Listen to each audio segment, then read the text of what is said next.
Dice la palabra de Dios que la semilla cayó en diferentes tierras. Una cayó en buena tierra.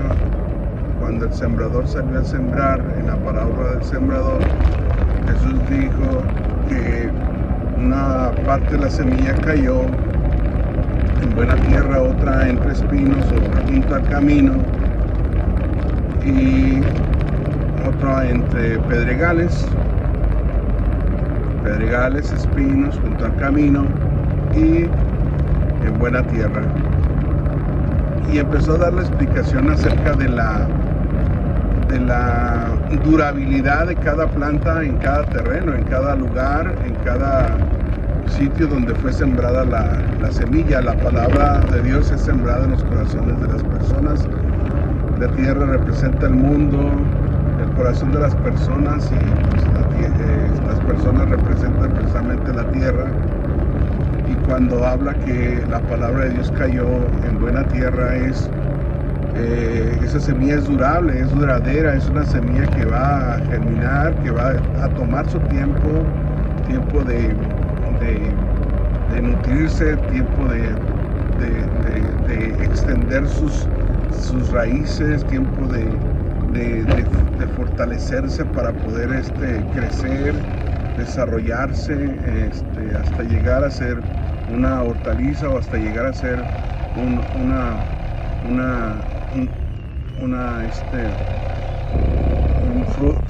dar frutos, como lo que es el trigo, pues como es lo que es no una cizaña, sino un trigo que da fruto, ¿no?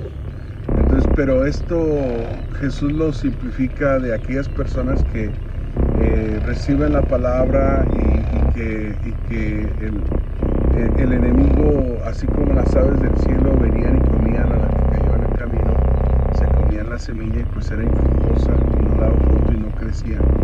Es cuando aquellos que oyen la palabra pesadamente y no la entienden, no la reciben, pues el enemigo les roba la palabra, se la lleva, entonces no da fruto. Cuando la palabra de Dios cae en el camino, dice que cuando cae entre pedregales, dice que como tiene poca profundidad la raíz, o sea, no se cimentó bien los principios, no extendió todas sus raíces para poder sustentar el crecimiento hacia arriba. Dice que cuando viene el sol, o sea, la prueba, la lucha, la dificultad, el cristiano deja de servir a Dios, porque sí crece con prontitud y empieza a gozarse, y son los hermanos que se emocionan y utilizan el emocionalismo, y cuando viene la prueba, entonces pues dejan de seguir a Jesús. Y dejar de seguir a Jesús no significa propiamente dejar de ir a una iglesia, no es dejar de vivir la vida cristiana, dejar de vivir eso que Jesús sembró en su corazón, el amor, el perdón, la oración, la lectura, que son cosas íntimas de la persona con Dios, no propiamente, porque puede haber en una iglesia gente que ya se apartó del camino, que ya no ora, que ya no, pero van a la iglesia por costumbre, por tradición, o porque ahí van sus amigos, o porque ahí van sus conocidos, pero en realidad una relación con Dios de verdad no la tienen, porque pues ya dejaron a Cristo. ¿Dónde se perdió la moneda? Decía el Señor Jesús, dentro de la casa, y la moneda estaba dentro de la casa.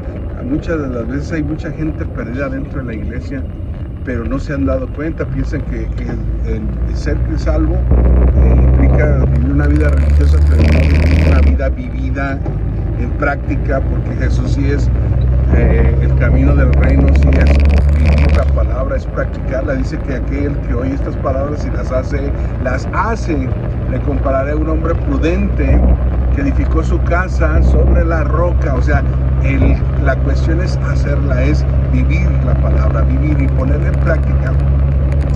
Que otros, ser espectadores, ir y sentarse a una silla para ser espectadores de otros que están viviendo la palabra, eso no significa que estés prácticamente en el reino, o que estés porque sigues practicando las obras de las tinieblas, sigues peleando, sigues haciendo cosas que a Dios no le agrada, y pues nada más te ocultas tras una situación religiosa, pues ahí sí la verdad no te garantiza nada la palabra de Dios. Pero si tú estás en el reino y practicas el reino, entonces cuando esto sucede, es que quiere decir que cuando una persona cae o la semilla cae entre pedregales, o sea que la persona recibe a Cristo y si se goza y emocionalmente, qué bonitos cantos, qué bonito, danzo, brinco, salto, pero resulta que cuando viene la prueba ya no sigue a Jesús, la persona. ¿Por qué? Porque viene la prueba, la lucha, y pues dice que cuando el sol le pega a esa matita que creció con prontitud, pues se seca y pues se pierde la semilla que fue sembrada ahí. Y la que cayó entre espinos es cuando aquí hay hermanos que dicen que el afán de este siglo y el engaño de las riquezas ahogan la palabra. Cuando crece la palabra en la vida de la persona, empieza esta persona así, le gustan las cosas de Dios, sí le gusta la vida cristiana, sí quiere la salvación, sí quiere el perdón de pecados, sí quiere la vida eterna, pero hay muchas cosas en su entorno que le impiden, el afán de este siglo y el engaño de las riquezas. En este siglo hay muchos afanes, que el carro, que la camioneta, que la casa que tiene alberca, que el carro de lujo, que la camioneta de lujo, que todas esas, dice, no améis al mundo ni las cosas que están en el mundo, porque si alguno ama al mundo, el amor del Padre no está en él. Y hay muchos que se han perdido ya estando en el reino, se han perdido a causa de que empiezan a tener muchos bienes, de tal manera que pues dice que crecen tanto los bienes que ahogan la palabra. O sea, esos bienes ahogan la palabra, y muchos están en esa situación. Hay gente que pues sí empezó bien y son cristianos y sí oran y todo, pero el problema es de que ya recibieron muchos diezmos, se enriquecieron, tienen muchos bienes, ya son muy desconfían de los mismos hijos de Dios, ya no les quieren prestar ni dar nada, ni hacer obras de justicia como dice la palabra de Dios. ¿Por qué? Porque los hermanos son rateros, porque los hermanos no pagan, y empiezan ciertas cosas por protección a sus recursos, cosas que la Biblia ya no apoya, la palabra de Dios ya no los apoya en ese sentido, porque si la Biblia dice, si tu hermano te pide, dale.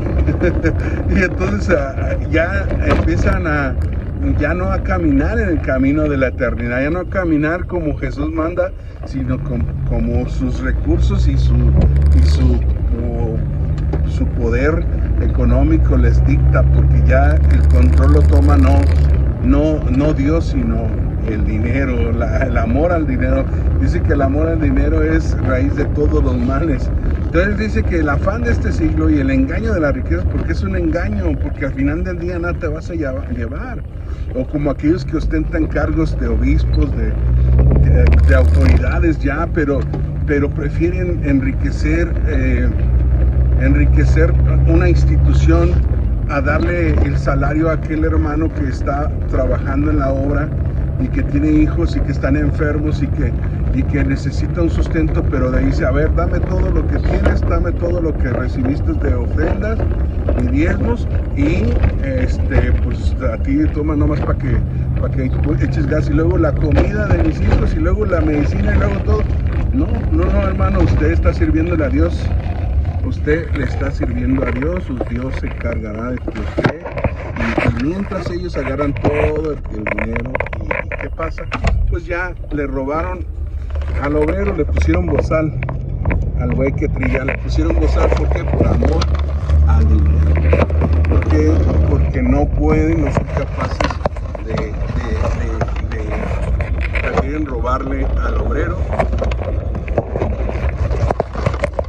tener una institución, una organización ente, una organización religiosa que los ponga o los catapulte a hacer más.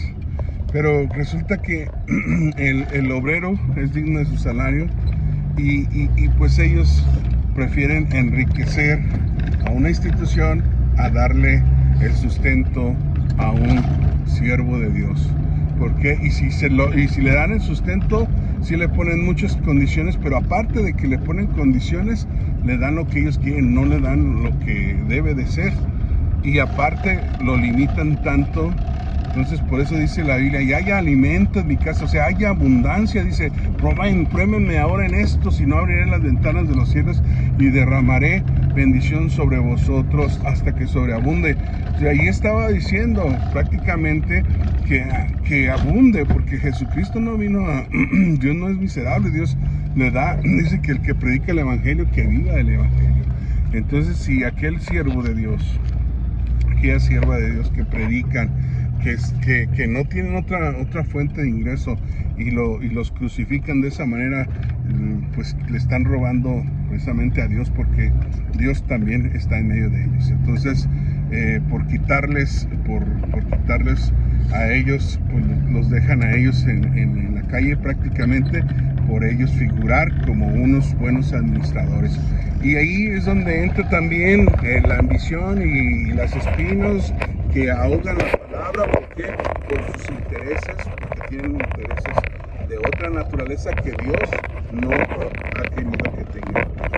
Entonces la que cayó en buena tierra son aquellos hermanos que retienen la palabra, son aquellos cristianos que oyen la palabra y entienden y la ponen en práctica y la viven y pasan años y ya vengan luchas, vengan pruebas, vengan dificultades, allí está al pie del cañón el hermano y la hermana. Muchas bien son las aflicciones del justo, pero de todas ellas le librará el Señor. Y permanecen fieles hasta el fin, no importa que los embates y el combate del enemigo en contra de ellos. Por eso es importante que dice que si alguno cree estar firme, mire bien y no caiga. Mire bien y no caiga. Si alguno piensa estar firme, entonces estemos pues firmes. No llevas prisa. A las matitas nadie les mete prisa. Si las nutren, les ponen abono, pero cuando nadie les pone abono, nadie las barbecha, nadie les quita el pastito que tiene alrededor para que no le roben los nutrientes, porque muchas las veces la cizaña y le roba la bendición a la matita para que no crezca. Esos son los hermanos envidiosos que ven, oportunistas, que nada más están criticando y calumniando al siervo de Dios.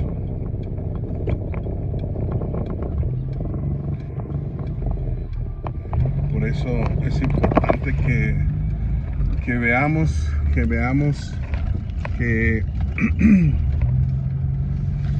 no seamos como la que cayó entre espinos, porque los espinos crecieron más y ahogaron la semilla, ahogaron esa intención, esa buena voluntad que tenía el hermano, porque estos amaron más el tener bienes, el amontonar empresas, el amontonar riquezas, el comprar tierras para sembrar, el comprar bodegas, porque decía aquel hombre que tenía tantas tierras y tantas bodegas, voy a hacer un granero más grande para llenarlo. Y hizo graneros grandes y luego pensó dentro de sí, ahora sí, alma, regocíjate con los bienes que has hecho. Y llegó el Señor y le dijo, hombre necio, muy bien en tu alma.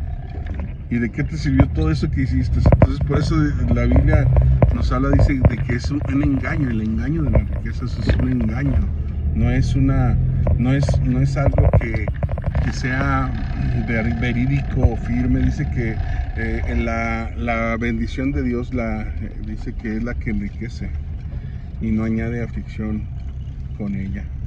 Entonces pues vemos lo que dice la santa palabra de Dios y nos da una ilustración prácticamente de todas estas cosas que estamos hablando, de cómo se da el que nació entre pedregales, entre espinos, entre el camino, pero también habla de aquel que extiende sus raíces, se nutre, se fortalece en Dios, practica la palabra, la vive, la cree, se fundamenta en la roca que es Cristo, y cuando está fuerte, y cuando crece, y cuando ya se desarrolla, y cuando tiene el nivel de madurez, y está propicio a dar esos frutos.